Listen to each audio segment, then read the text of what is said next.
everyone, welcome back for some more Project Zomboid. I'm attempting to start a series because a few of you asked for it, and if anything, I'm here to entertain, and also sprinkle in a bit of knowledge about mental health if I can. That aside, let's meet the star of what could become a series if I don't get her killed off with my stupidity like I've been known to do. This survivor has been around for about a month and a half. She's the most recent addition to the world after I lost 2 previous survivors. One became infected and the new survivor was forced to put her down. She's buried in my backyard, rest in peace. Unfortunately, that replacement survivor was a victim of my stupidity.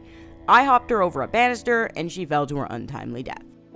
So, welcome in our new little guy, Survivor 3. She's only been around for about a month, but she's already killed a decent amount of zombies and has grinded out skills like no other. Yeah, I play the game a lot. The lore here is that she found this place after the last 2 died off, but she's a little unhinged, so chances are she would have taken the place as her own, whether someone lived here or not. Yeah, she was working on apocalypse rules before the whole zombie thing occurred. So the plan since hitting winter was to find antipsychotics, an issue that I didn't originally plan on having because when I first started the save, I hadn't installed the schizophrenia trait mod. In fact, I didn't even know it existed until recently. My first 2 survivors weren't insane, so they didn't need antipsychotics and rarely fell deep into depression. I usually do not continue worlds after a survivor dies. However, this save is being used to see what the world will look like after 1 in-game year. Anyway, this survivor, well, she's a handful. If she's not depressed, she's a nervous wreck. If she's not a nervous wreck, she's hearing things or seeing fake zombies in her house. And usually, she's got all these things going on to some degree. She's spent many months hanging out with her known boyfriend, but he's not much of a conversationalist. He's the quiet, brooding type. The paranoia has definitely set in. She's built up some strange entrances and exits around the property, has a collection of cars she never uses, and often just screams her head off for no reason while within her own home. Seriously, it sometimes happens without any hallucination occurring. In between chopping down trees to continue securing a base that no longer needs securing and driving around the area hunting zombies when bored, life has been pretty good. Well, considering the circumstances anyway. There is one exception to that. The horrific hallucinations and paranoid thinking that still haunt our brave little survivor. One day, known boyfriend suggested, "Hey, why don't you go find some of those antipsychotics? I hear they can fix your problem." One of the main issues with locating antipsychotics is that I've already loaded in quite a bit of the town, including medical centers. There was only one medical center I hadn't loaded in yet, and that is St. Peregrine. I don't know how to pronounce this word. I had passed the area before, but never got too close, so my hopes were that maybe antipsychotics would load in now that the mod was present. However, I don't actually know how this stuff works, and I don't have loot respawn on. Basically, I was assuming the loot I needed would show up at this hospital because I hadn't got too close to the area and it hadn't loaded in on my map yet. Is that how this works? I don't know. Did I bother looking it up? No. And am I going to look it up as I write this script or as I do this recording? Also no. I tried other medical centers. I'd even raided a bunch of residential areas I hadn't loaded in yet. No antipsychotics. Plenty of other medical supplies, but not what I came for. Louisville is a thing of beauty when it comes to looting. We might as well call it Beautyville or Lootville. Man, the place is fucking amazing. If you can deal with the hordes, which for me isn't so bad unless I go into the downtown areas because I have to play on low population in Louisville or my laptop will blow up. But anyway, if you can deal with those hordes, I'd say move in immediately. The loot is worth it alone. For a while, I was totally fine with not having antipsychotics. The symptoms are annoying, but manageable. I mean, Jesus, just gorge on strawberries, drink enough bourbon, and chain smoke, and you'll be alright. Antidepressants also help because they reduce sadness, which reduces stress, which reduces the chances of having the schizo symptoms pop up. But after a while, the constant intrusions were beginning to annoy me. This mission was going to be risky, especially considering how my awareness of what is happening around me in this game ain't so hot. This combined with my bad memory, general cowardice, and a lack of using guns could possibly create a situation that would keep me hammering away at this for a day or 2, so I decided to plan accordingly. Also, I sat around chopping down trees and had to go on a gas run, mostly to avoid doing the hospital thing because I was scared. I've had this character for a while, and I simply don't want to lose her to a dumb mistake and biting off more than I can chew. But inevitably, the longer you sit in your house, the more bored you get playing the game. On top of that, the character begins to get bored, sad, and eventually depressed. These symptoms pop up much quicker when you have the schizophrenic trait. I needed to spice things up, so I finally buckled down and got ready. On a previous scouting/light looting run, I had cleared out a building not far from the hospital and planned to use it as a place to retreat and recuperate if I became overwhelmed. Most of the area was clear, though there was an office building I wasn't sure about, but that didn't matter as long as I kept my distance, which is what I planned to do. By the way, I had tried this previously, but due to poor planning and using a gun to lure the building zombies out, remember when I said I made bad decisions, I was forced to turn tail and run back home. I only use guns for sound distraction, not for elimination purposes, because my survivors never have aiming or reloading skills.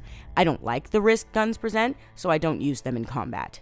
There was also that time after Christmas when I tried heading down to the hospital and ended up crashing so many times that I suffered critical damage. So maybe the third time is the charm, right? I prepared a car and supplies, then spent time on my homesteading duties, watched some television, and hung out with Gnome Boyfriend before I ended up getting sick and having to nurse myself back to health.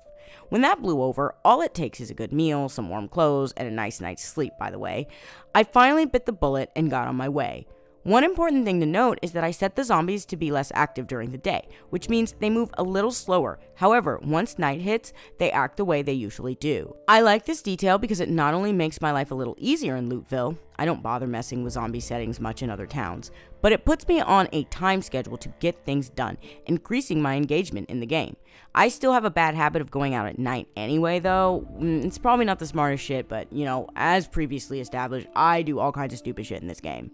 I pulled my car out and got ready to take off a little bit before 1 p.m. when I decided to double check for pain pills, just in case anything happened. I have a ton of painkillers in my base, but I had forgotten to grab a pack.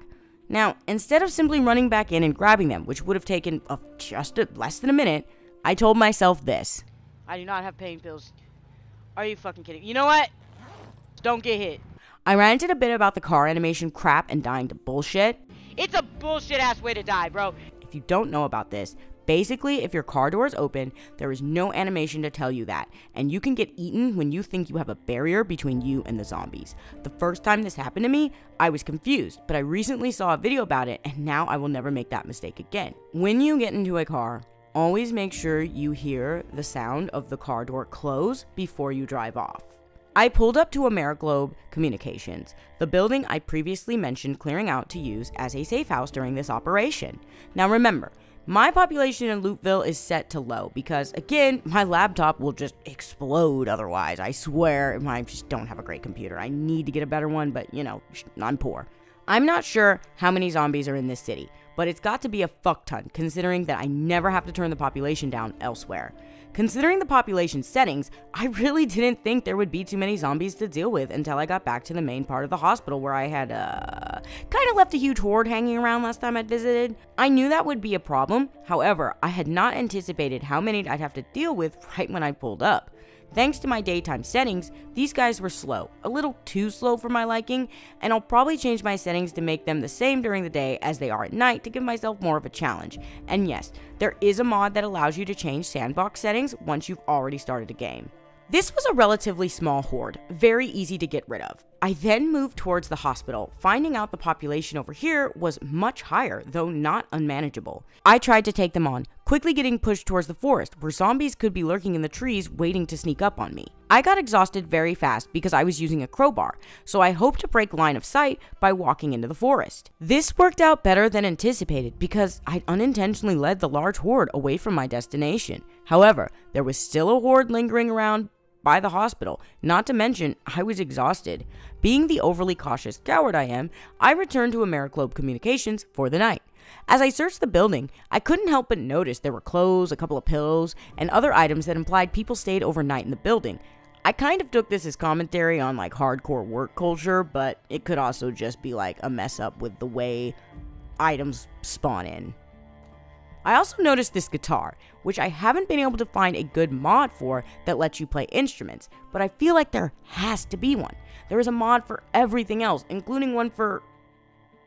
I could hear zombies, but I couldn't identify if they were real or not, which freaked me out. But I felt safe where I was on the second floor, so I sat down and assessed my situation.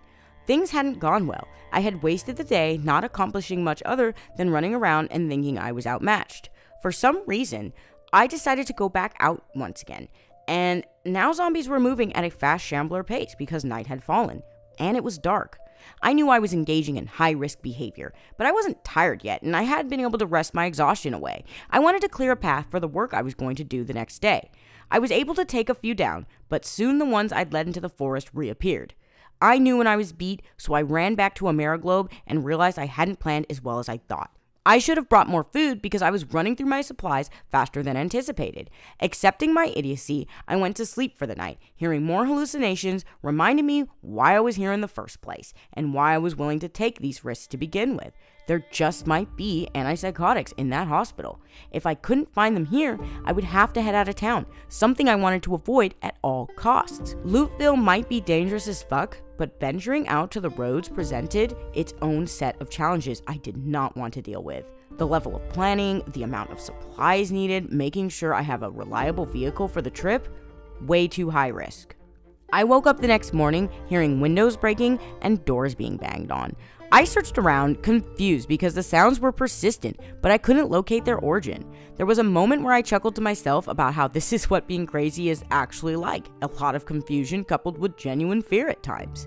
However, I soon realized the sounds were real. Zombies had wandered over in the night and were banging on the back doors and windows. I let them be and returned to the hospital, taking a few zombies out and realizing there was still a large horde blocking one way, so I decided to go around and stumbled upon a gas station, which I quickly raided for snacks. A great find considering I'd forgotten to bring enough food for the trip. This find raised my mood, but it was quickly spoiled when I spotted just how many zombies were inside the building. I heard windows breaking and realized they'd seen me. The showdown was about to begin. The first wave wasn't big, 15 to 20 zombies at most. I was able to get through them easily, but I knew not to get too confident. The real challenge waited inside. Let's see, what do we got here? Come on. Come on.